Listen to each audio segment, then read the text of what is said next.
Ayo Fayo Shechiburu Ekiti State deputy n'akara Twitter ya kwuo si n'oge eruola ka Southern presidency pụta na 2023. How you family now? So Atiku na waste time ya. Onye ọbụla na-apụta n'ugwu Hausa si na na presidency on a waste time. He's zone to the south. I'm respect na PDP a case zone to the south and to southeast in particular. Atiku ma pụtakwa.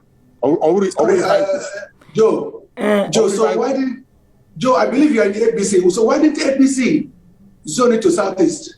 I'm not on APC. Where are you? Since you were, I'm not on APC. Also stake now on APC. I'm saying that now, yes, no sleep. I'm asking you. I'm asking why didn't they zone it to southeast or south? I'm not on APC now. I know. Let me tell you. Check Ambiano.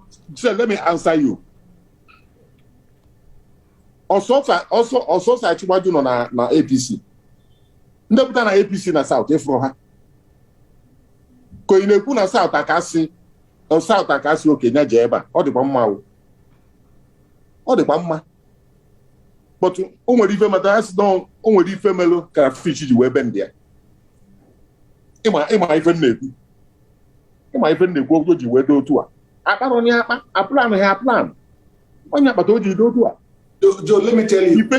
If any maybe. If we are, I'm a victim. Those all are victims. If any maybe. You should know. Only in a focus in each other, nature, one Nigeria will watch it of your own now. Manager only each other. I'm na Richard Sokorocha, Ubonna Yon, Nakwa David Omahi, Nakwa ndị Igbo Majoba. Amam na ha ruchara ha nwere ike karị ise ndị Igbo pụtara nụ izu ọkwa onye isi ala n'okpuru APC. Gịnị mere dịka isi wee kwuo n'orugo tụmadị oge ndị ọwụwa anyanwụ, gịnị mere na ndị APC ewere ya nye otu n'ime ha dịka isi wee kwuo? Onye Igbo akwadoro kedu nke na ha akwadoro ka esi akwado ya? No, abụ m onye Igbo, abụ m onye Nnewi. I'm telling you, if I have a fan and look at only if name many Igbo land now that you cannot issue of trust in Ensobu. My friend name.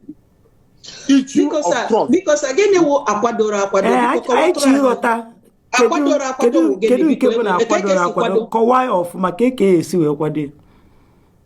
Okay. If you find a bridge. You should not support ndị Igbo ga-eme you president. Ị ga-enwe friends, run bridges, dozie ebe gị, rụkwa n'ọrụ with ndị ọzọ ka ndị ọzọ enwe ike rụọ ọrụ with you. Tọdụ na afọ ife na-eme n'Igbo land. Mana ọ na-icheta Rochas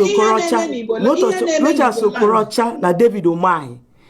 Ekwuwe ndị ha nọ n'APC nwee oyi ndị ugwu uru Rochas anya nke ukwuu. Gịnị mere na ha etikọta ha aka wee họpụta ha? Ajụjụ anyị jụkwa dị dipo. Ị ga-eji obodo oyibo inu ka nna atụrụ na ife a go further. Ị ga-eji visa, jide ya BTA, jide ya passport. If you don't have it, we go na airport. Igbo onye nzuzu. Because what has those things are Nigeria. Got to do with I say na kedu passport, kedu akwụkwọ ikike ndị a kwesịrị iji maka na ikwu na ị kwesịrị inwe oyi nwee ụfọdụ ihe ikwugasịrị ebe a kezi akwụkwọ ikike ndị a kwesịrị inwe ha enwe ha mbụ mmadụ na-abụọ mkpọpụtara ha na APC. Ọrọ mmadụ na-abụọ ha enwere ike enweghị bridge. Anything. Do you want to bridge? You know how the bridge, you know, can run if you have good mind. You know how the bridge. And then you know, Ned,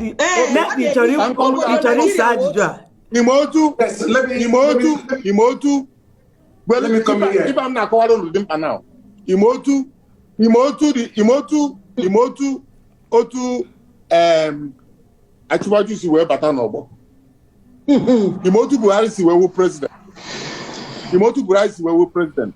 Imano mmadụ ọpụta na 2003 Owilo. Joe. Ka m kwuo agbanụ. O nwere ife chọrọ drop na. O nwere important thing chọrọ drop. Ngwakwuo. Buhari win election na 2003. Owilo na 2007. Owilo na 2011. Achịwaju he scored almost 11 million votes on those 3 occasions. I am going to put Southwest, you will win.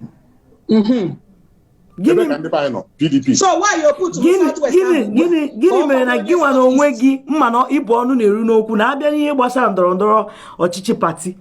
Gịnị mere unu etikọ ha aka wee tinye South-East? Mana Ned ka anyị n'onu Ned biko anyị ga-abịaghachi n'ebe n'ọjọọ Igbokwe na akụkọ a mkparịta ụka na-atọ ụtọ. Ned ngwaza. Please. Joe, look, I am in PDP. And I can tell you what happened in PDP. There were committees set up to discuss zoning. And they met severally. At the end of the day, they came to one conclusion, that what is paramount for the party is to make sure that they win the next election. And in winning the next election, they were going to focus on who could help them to win the election. Who has the capacity? Who has the contacts? Who, as Joe used the word, building bridges? Who has been able to build bridges across the country? And this was why the party decided not to zone the presidential ticket anymore. So what they did was to leave it open. And of course, people knew their strength. They knew that the best person that will help PDP to win the next election is Turaki, the Waziri of Adamawa. And so most people who would have contested against him decided not to contest. I know for sure that he said that if it is zoned to Southeast, for example, that he will not contest. That's what he said. That he will support somebody. But at the end of the day, it was left open. And when it was left open, he became the most likely person that could help the party to win the general election. That was why most of us supported him. So it's all about the party's plans. Who do you want to, even if it's Bat, as they call him, I'm sure they supported him because they feel that he is more likely to give them the opportunity to win the next election. You know? So, Ndidi, ka enye ndidi anọrọ na pati ọbụla. Ned, chetakwa na unu nwere ihe Mr. Ned na-ekwu, in other words, is that the party did not fulfill its own obligations, did not keep to its own rules that it set. I'm aware that the PDP wanted and had agreed to zone to the south. And this is where I give it to the APC, at least for once. They kept to their own words by zoning to the south, even though it went to Asiwaju. But the PDP agreed. Why would you suddenly, at this point, decide to leave it open? That smacks of a lack of integrity, and there's a lot of selfishness about this. They were looking for the best candidate. So it's selfishness and not about keeping your own integrity. You said you want to vote zone. It was your decision. It was not imposed on you. The PDP said they will zone to the south. And then it got to the point to zone to the south. Because this whole thing is just so sad in this country. The way we just prevaricate and move when it suits us, and we just play with a lot of things, I can't deal anymore. I mean, it's just so sad. Politics is a serious business. If our people have been slaving for PDP for many years, and they couldn't say,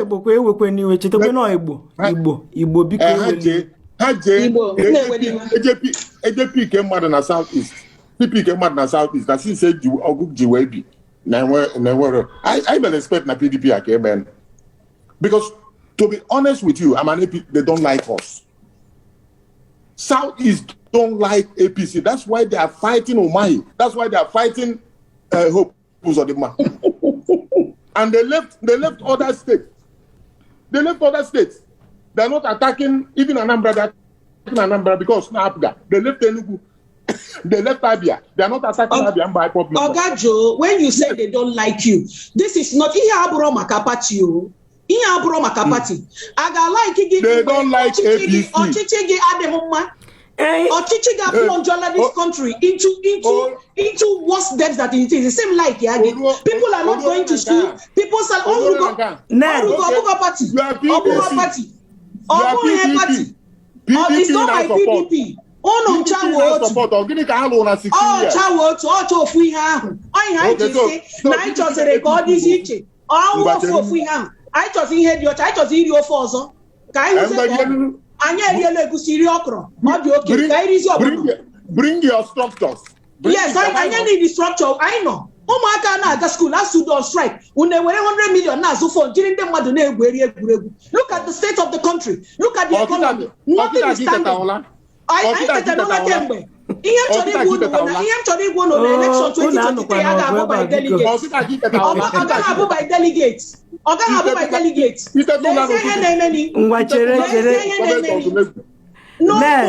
Biko ka anyị chịkọtawanụ egwu okwu ata anyị agaghị ana chere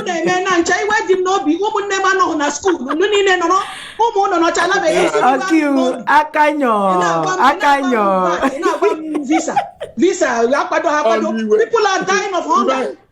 akanyọ ọkaiwu anike akanyọ onne Ned ngwa anyị na-achịkọtazi biko na tinkom oge. I don't need to blame you people. You people are all corrupt. You're all the same thing. Biko chere I sikwa akpari na mmadu. Hey, ngwa biko.